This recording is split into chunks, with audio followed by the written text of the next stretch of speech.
नमस्कार मित्रों, स्वागत है आप सभी का आपके अपने YouTube चैनल संस्कृत शिक्षा पर।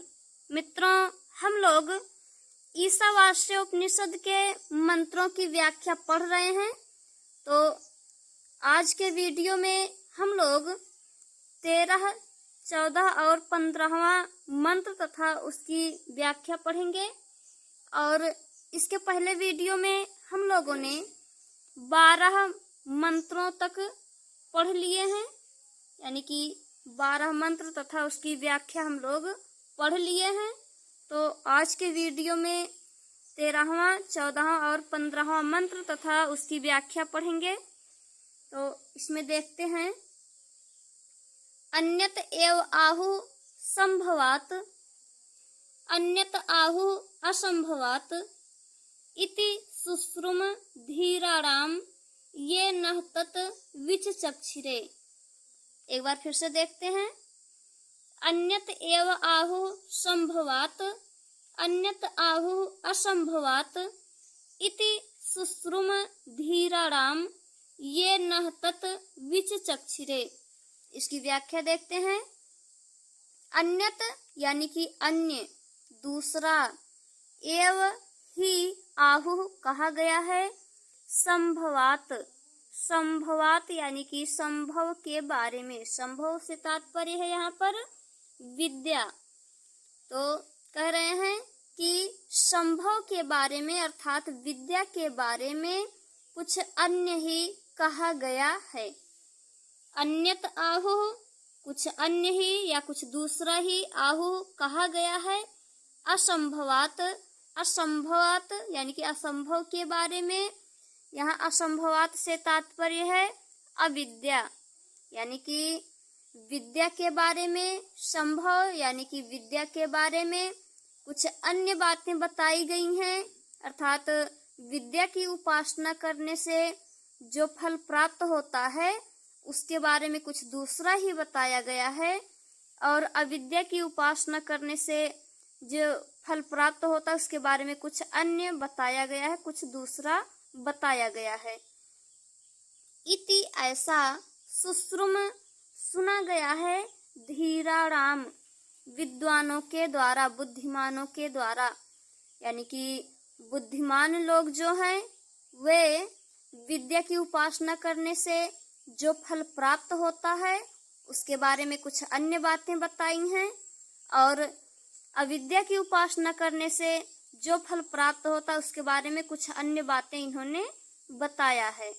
इति ऐसा शुश्रुम सुना गया है, यानी कि विद्वानों के द्वारा ऐसा सुना गया है कि विद्या की उपासना करने से, संभव से तात्पर्य है विद्या, संभव यानी कि विद्या की उपासना करने से कुछ दूसरा ही फल प्राप्त होता है। और असंभव यानी कि अविद्या की उपासना करने से कुछ दूसरा ही फल प्राप्त होता है। ये यानी कि जो लोग यानी कि विद्वान लोग जो हैं, ये इस शब्द से तात्पर्य है विद्वान लोग। विद्वानों ने न हम सबको तत् उसके बारे में, तत् यानी कि उसके बारे में अर्थात संभव और असंभव, संभव से तात्पर्य है विद्या और असंभव से तात्पर्य है अविद्या। विद्वानों ने संभव तथा असंभव यानी कि विद्या और अविद्या के बारे में अच्छी तरह से व्याख्या करके हम लोगों को समझाया है। विद्वानों ने विद्या और अविद्या के व्याख्या करके अच्छी तरह से हम लोगों को समझाया है। फिर से देखते हैं। कह रहे हैं कि जो विद्वान लोग हैं, धीराणाम यानी कि जो विद्वान लोग हैं, उन्होंने विद्या के बारे में कुछ अलग बातें बताई हैं और अविद्या के बारे में कुछ अलग बातें, यानी कि विद्वानों ने ऐसा बताया है कि संभव अर्थात विद्या की उपासना करने से कुछ दूसरा फल प्राप्त होता है। और असंभव यानी कि अविद्या की उपासना करने से कुछ दूसरा ही फल प्राप्त होता है। ये यानी कि विद्वानों ने इसके बारे में न यानी कि हम सबको तत् इसके बारे में अर्थात विद्या और अविद्या, संभव और असंभव के बारे में व्याख्या करके अच्छी तरह से हम लोगों को समझाया है। तो ये 13वें मंत्र की व्याख्या हो गई। 14वां मंत्र देखते हैं।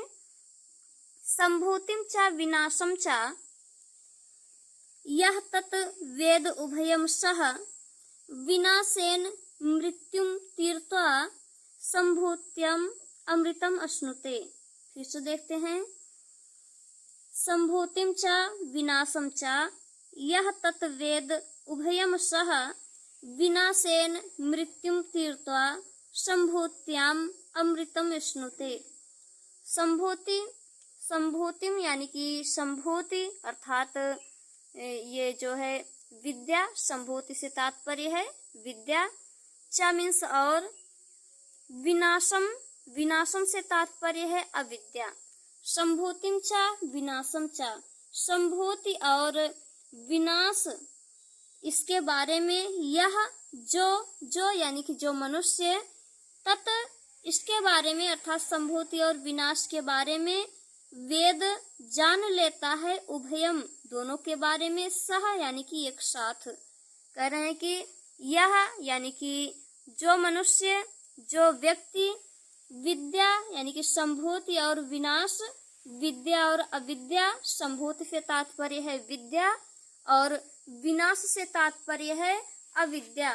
तो संभूति और विनाश के बारे में एक साथ समझ लेता है तो विनाशेन मृत्युम तीर्त्वा, विनाशेन विनाश से यानी कि ये अविद्या जो है विनाश से तात्पर्य है अविद्या, अविद्या से विनाशेन यानी कि विनाश से अर्थात अविद्या से मृत्युम तीर्त्वा मृत्यु को पार कर जाता है।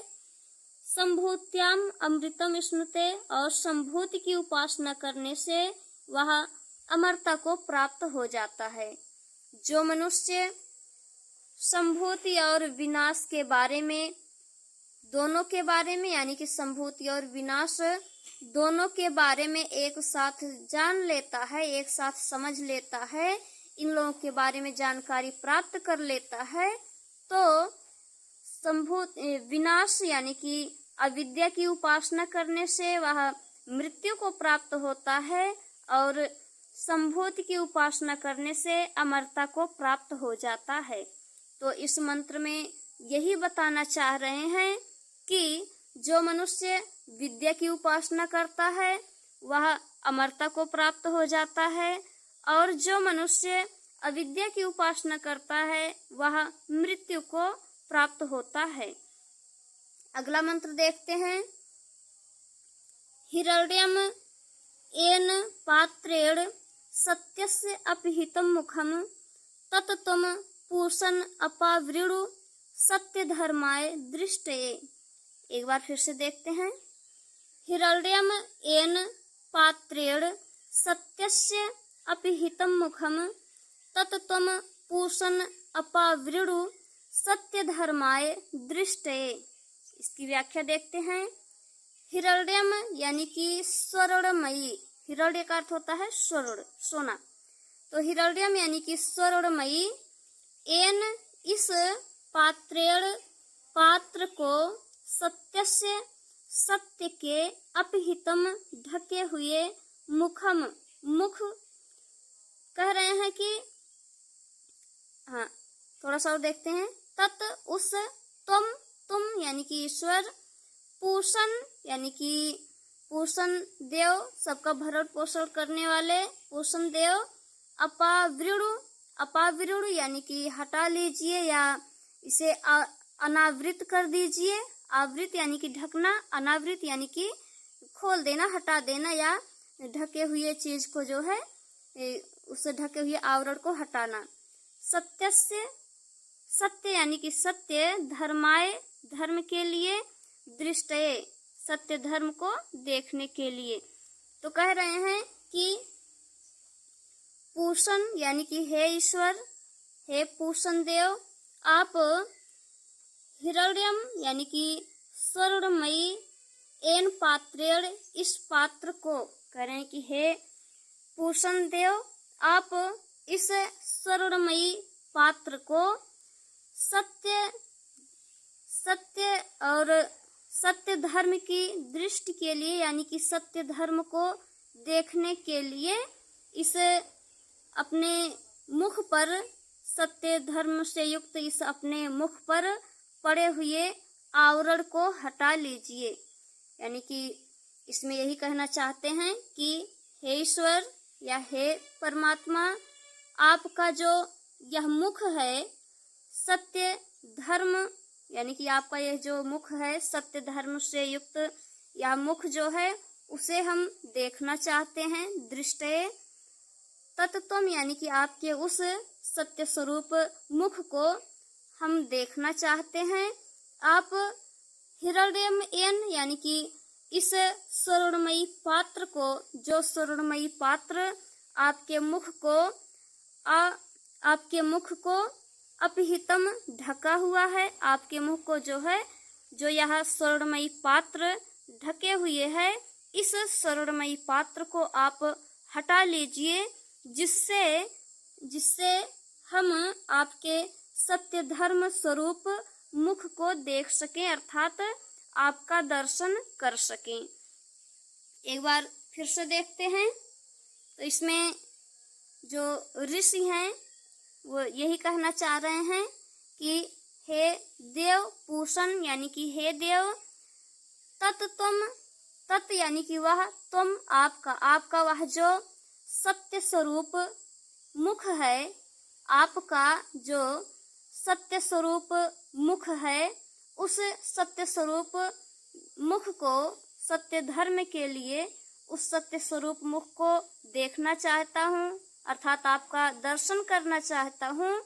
अतः आप हिरण्यम यानी कि स्वर्णमयी एन, इस पात्र को, अतः आप इस स्वर्णमयी पात्र को हटा लीजिए, अपहितम हटा लीजिए, जिससे मैं सत्यस्य, आपके इस सत्य स्वरूप मुख का दर्शन कर सकूं, अर्थात जिससे मैं आपका दर्शन पा सकूं।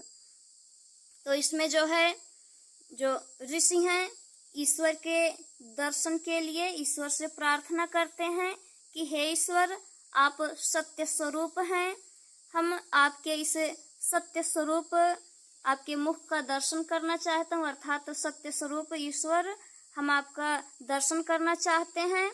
अतः आप इस स्वर्णमयी पात्र को हटा लीजिए, जो आपके सत्य स्वरूप मुख को ढके हुए है, इस आवरण को, इस स्वर्णमयी आवरण को आप हटा लीजिए, जिससे मैं आपका दर्शन कर सकूं। तो मित्रों, इस प्रकार हम लोगों ने ईशावास्य उपनिषद का 13वां, 14वां और 15वां मंत्र तथा उसकी व्याख्या पढ़ लिए। तो आशा है वीडियो आप लोगों को पसंद आई होगी। तो वीडियो को लाइक कीजिए, चैनल को सब्सक्राइब कीजिए तथा अपने मित्रों के साथ शेयर कीजिए। और यदि वीडियो में कुछ कमी दिखे तो उसे कमेंट बॉक्स में कहिए, और इससे भी अच्छी वीडियो लाने के लिए हमारा सहयोग कीजिए। वीडियो देखने के लिए आपको बहुत बहुत धन्यवाद। इसके आगे हम लोग अगले वीडियो में देखते हैं। मिलते हैं अगले वीडियो में, तब तक के लिए नमस्कार।